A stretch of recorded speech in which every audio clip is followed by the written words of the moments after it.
It's an honor to be here, and I'm going to start by making dua for all of you and all of your families, that Allah Azza wa Jal preserve you, protect you and your deen, and put barakah in your rizq, and allow you to raise children that are going to be carriers of this deen and further Islam in this part of the world. Today's khutbah, in order to help me deliver its message, I want you to understand a concept. The Arabic term for it is an-nisba, association, but I will try to explain it to you by way of some easy examples before we get to the ayah that I want to discuss with you. If somebody says, hey, if you have a very famous scholar and you meet a student of that very famous scholar, then the student, people point to them and say, you know, he's the student of Sheikh so-and-so. So they created a nisba, an association between the student and their teacher. And all of a sudden your opinion of this person changed because now they're associated with something high or someone prestigious. Now you assume them to be more knowledgeable, someone you can ask questions to because there's a connection. Similarly, if I were to say to you, this person works for the president, all of a sudden this becomes high profile because he's got a direct line of access to the president. But this works in negative ways too. If you know somebody who has a criminal history, and you say, this guy is that guy's best friend. You know that guy in jail? That's his best friend. Automatically, he's probably halfway guilty already. Probably already done something messed up because he's associated. You're either dignified by association, you became a VIP by association, or you became a criminal by association, you're guilty by association, you're honored by association, right? And people do this a lot, and they try to make an association with someone to maybe feel better about themselves, right? And we do this so much in our life that, if somebody ever got a chance to meet the president or got the chance to meet, I don't know, some billionaire or something, and they take a picture with them, they don't just take the picture and they maybe print the picture, put it in their home, anybody walks in, oh, yeah, really? And that's your Facebook profile, or that's your background profile image, because people need to see who you are associated with, because they're like, oh, wow, this guy, this got some connections, So the idea of association, everybody understands. But now think of it another way. There's a lot of stories about Amazon, the company Amazon, and one of the stories about them is that they, especially in the United States, that they have very grueling working hours for their employees, and they don't give them many breaks, and they keep them on a timer and all of this kind of stuff. So when you say, hey, this guy works for Amazon, or he works in the Amazon warehouse, immediately you start feeling sorry for them.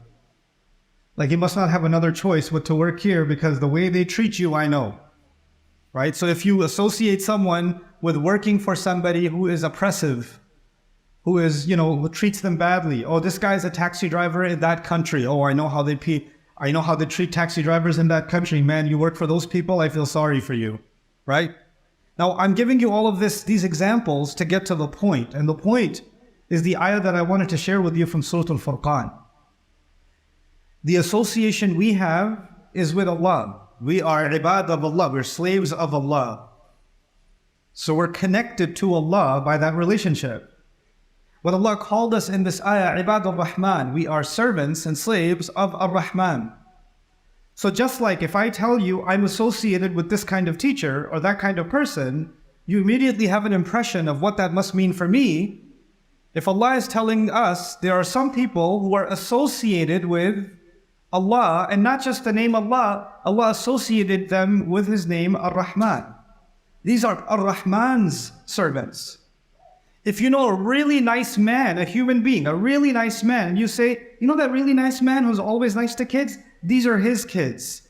These are his children. Immediately you would think, oh, mashallah, these kids are so fortunate. They have such a loving father. I've seen him around children. He's so merciful and so kind. They're so lucky. They must be raised with so much love.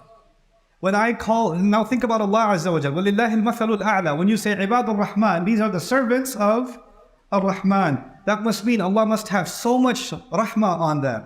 Allah must give them so much of His love and His care and His protection, and must always be taking care of them. These are special people to Allah because they're connected with Ar-Rahman.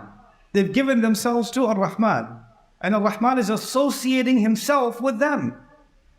And so with this description at the end of Surah Al-Furqan, that association that's made, it says something about Allah and it also says something about us. It says about Allah that He takes care of His servants. He loves and cares for His servants. Allah is not just there to impose His authority on His servants. If He wanted, He could make us like He made the ant and the bird and the tree that follow Allah's commands. Whatever He tells them to do, they do. He made us with choice. He made us. We get to disobey Him too. And yet He's still Ar-Rahman to us. He's still merciful and loving to us. But on the flip side of that, from my perspective, me being connected to Ar-Rahman means that Allah has so much rahmah on me. What effect does that have on my personality? Like, what does that do to the way that I deal with people? What does that do to the way that I see everyone in life? I meet a random stranger, what goes through my mind?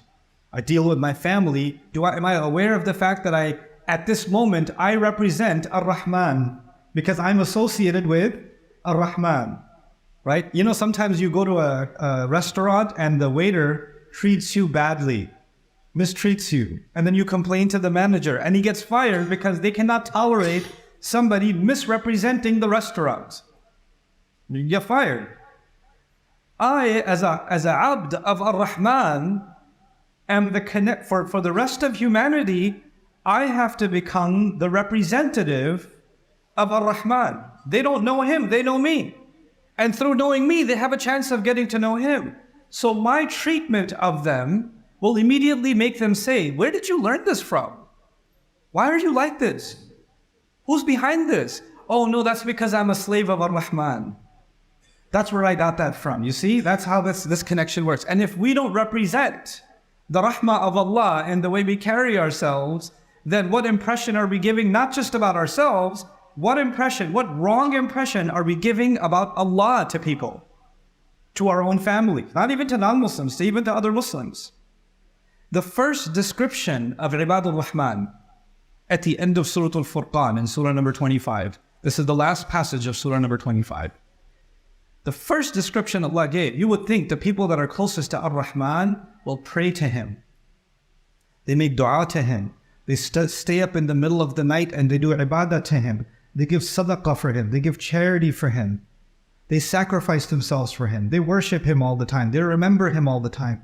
None of these qualities were mentioned first. In fact, وَالَّذِينَ يَبِيتُونَ لِرَبِّهِمْ سُجَّدًا وَقِيَامًا, they spend the entire night staying up for their master in sajda and standing, was the second quality that was mentioned, not the first.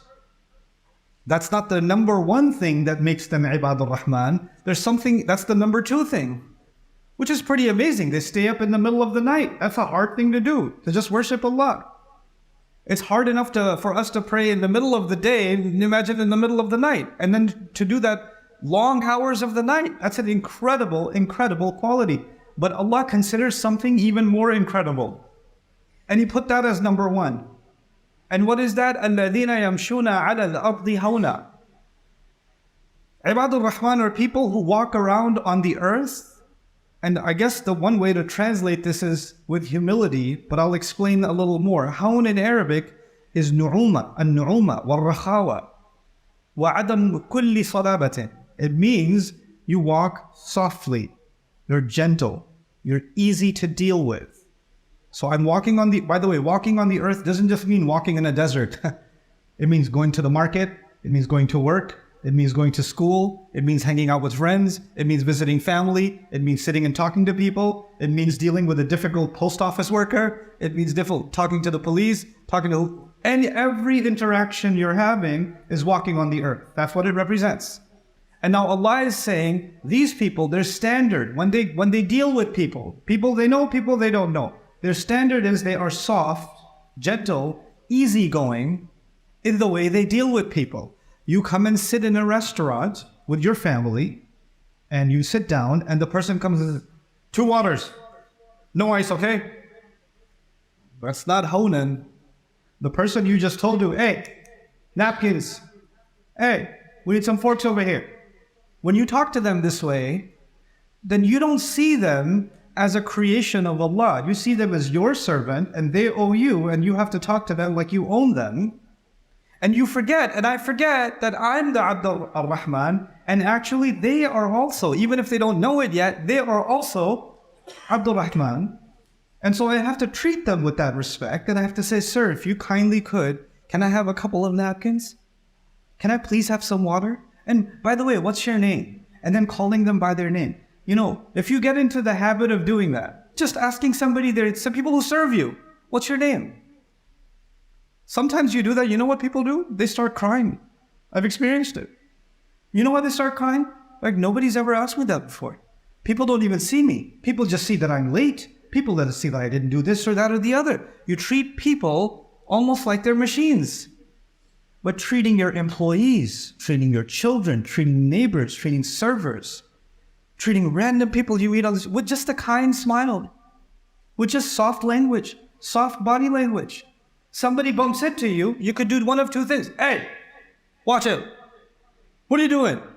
Or you could say, and they say, I'm sorry, it's perfectly fine. Do you need help? You have a choice. You have a choice between those two options. And Allah is saying the people that recognize that they represent Ar-Rahman all the time, they are His ibad on the earth, that when they go around and deal with people, that they don't have this kind of reaction. But then, the question is, if you're so soft, people will walk all over you. You're told, man, if you live in a tough world, you can't just be nice because then people will take advantage of you and you're just going to get robbed and stolen from and all of that. Look, your manners is something else, and your principles is something else. Just because you're nice doesn't mean you're allowing yourself to be taken advantage of, which is why if you look at the early commentaries on this ayah, on the meaning of the word hawn, in Imam al-Tabari, he noted many salaf who commented on this ayah, and they keep repeating two words, as-sakinatu wal-waqar, was-sakina wal-waqar, yani yamshuna bis-sakina wa yamshuna bil-waqar, which means they walk calmly. They're very calm. So people around them become calm too. They don't escalate a situation, they de-escalate a situation. And yet at the same time, they walk with dignity. They have self-respect. I'm not going to be so kind that I'll allow you to insult me. That's not going to happen either.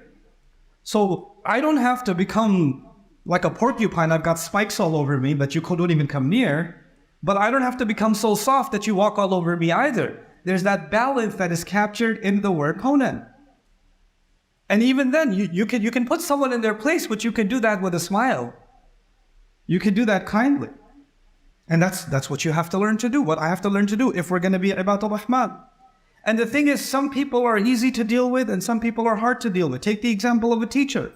A teacher has students in their class. Some kids are very well behaved. They listen. They respect the teacher. They're eager to do the work. And some kids want to talk back. They want to disrespect. They want to get up. They don't want to listen. And as soon as they don't want to listen, the teacher says, hey, you, sit down, do this, do that. Immediate reaction, right? And imagine this principle that the teacher calls that one child that is misbehaving, the son that's misbehaving, the young man who's misbehaving, the woman, the girl that's misbehaving, calls them over, sits them down, has a gentle conversation with them. Do you not like me? Is there something that you're angry about? Can you talk to me? I really want to understand. Where is this behavior coming from? And all of a sudden they're like, I thought you're supposed to yell at me. Why aren't you yelling at me? Why are you being nice? Where's this coming from? This is actually called hin, and this is part of the tafsir of hawn. That يَتَعَامَلُونَ مَعَ النَّاسِ بِالْحِنٍ. They deal with people. The people were expecting anger, and you treated them with dignity anyway. You know, there's somebody that, recently, I was going somewhere, and somebody wanted to ask me a question. And it was a very long question. It was late at night, and they wanted a long question to be answered. And I said, my dear, my family's waiting, my baby's sleeping, I have to go. Yeah, but this is a very important question. I really need to ask you. So they asked again. And I said, I would love to answer this question, but I cannot do that in 30 seconds. I'll probably end up giving an entire lecture on this question for you. I can do that, but I can't do it right now because my family's waiting, if you allow me. But akhi, I'm not going to see you again. You have to answer this question. And then he was holding my hand and he wasn't letting go of my, you know, they shake your hand and they don't let go. So now I'm trying to pull back and he's not letting go. Because this is a really important question. And then he repeated the question as if I never heard the question again. And at this point, I have a choice. I could pull my hand and say, you know what, leave me alone. and walk away. Or I could say, if you could just let go of my hand, then I can go take care of my baby. And inshallah, I will not be answering your question right now because I can't. Not because I don't care, because I can't. And I hope you can understand that as soon as I have the opportunity, I will. Can you trust me? And he said, okay. Yes, I understand. There's different ways of dealing with people. There's different ways. There's that conversation could go a very different way. I could just pretend not to even see the guy. Like I said, brother. I could just walk right by him and not even look at him. I could do that. That's an option. But it violates hawn. It violates yamshuna of the hawn. And I'm not going to sacrifice the needs of my family to take care of him. I'm not going to do that either. So I'm going to have to find that middle. And that's as-sakina wal-waqar. They're both things at the same time. And you'll be put in those kinds of situations all the time. But what's the extreme case? The extreme case is وَإِذَا خَاطَبَهُمُ الْجَاهِلُونَ. What about you meet people that don't control their emotions? Sometimes you meet people that get very angry. Jahal is actually not just ignorance. Jahal means an inability to control your emotions. Somebody has the inability to control their voice, or to control their behavior, or to control their temper, or to control their place. You know, somebody just grabs you and says, hey, I want to talk to you. Well, let go of me. What are you doing? Right? In those kinds of situations. What do you do with that? You de-escalate the situation, and Allah says, قَالُوا سَلَامًا, which means two things. They say salam, they say peace, meaning I need you to calm down. Salam also means goodbye. You walk away from the conversation. And qalu salaman can also be a hal, which means they speak peacefully. Even though they're raising your voice, you're not raising your voice. They're escalating, you're not escalating, right? And so as the time wraps up, because I know many of you have to get back to work, so I don't want to take long overtime from the khutbah, but I'll share one more quick ayah with you. This was from Surah Al-Furqan. But the other ayah that I wanted to share with you with this context belongs to Surah Al-Isra, also called Surah Bani Israel. Allah says there, وَلَا تَمْشِ فِي الْأَرْضِ مَرَحًا. وَلَا تَمْشِ فِي الْأَرْضِ مَرَحًا. Don't walk on the earth with marah, which also gets translated as pride. But let me tell you something about marah. Land where the plants grow super quick is called ardun mariha. Actually, that's what it's called. Okay? And then when you shoot an arrow and the arrow shoots out quickly, that arrow is called maruh. It's maruh. Okay? يعني سريعة إرسال السهم. That's what actually maruh means. What does that mean for us as a person? Allah says, don't walk on the earth quick to react. Don't jump to conclusions. Don't just explode. Don't just, be spontaneous. Calm down, understand the situation, absorb before you decide to react. It also maybe even suggests, don't be quick to open your mouth. Maybe open your ears better than you open your mouth. Right? This is وَلَا تَمْشِ فِي الْأَرْضِ مَرَحًا. These are the qualities of Ibadur Rahman. This is what they develop inside of themselves. This is a quality I have to develop in me, and I have to see, maybe it's easier for me to have this quality with some people because I like them, and it's harder for me to have this quality with some other people because I don't like them. But actually the test here is to have this kind of approach even when dealing with difficult people. Even when dealing with difficult people. May Allah Azza wa Jal make us people that live up to the beautiful teachings of His book. May Allah Azza wa Jal make us the Ibadur Rahman that walk on the earth with hawn, that don't walk on the earth with marah, that aren't spontaneous and overreacting and, at combust and explode in anger or any kind of reaction. May Allah give us that maturity and that composure that when people see it, they say, where did you get that from? I've never seen anyone that has so much self-control. How are you so calm? Anybody else would have gone crazy. Why are you so composed? And then you say, well, this is from my Rabb, Ar-Rahman. Let me introduce you. So you didn't have to give da'wah. The way you carried yourself actually wanted them to know, what university did you graduate from? That's the university of the word of Allah. That's where I got this from, right? May Allah Azza wa Jal make us that kind of representative of His word. And may Allah Azza wa Jal keep us from becoming like the Jahilun. بارك الله لي ولكم في القرآن الحكيم ونفعني وإياكم بالآيات والذكر الحكيم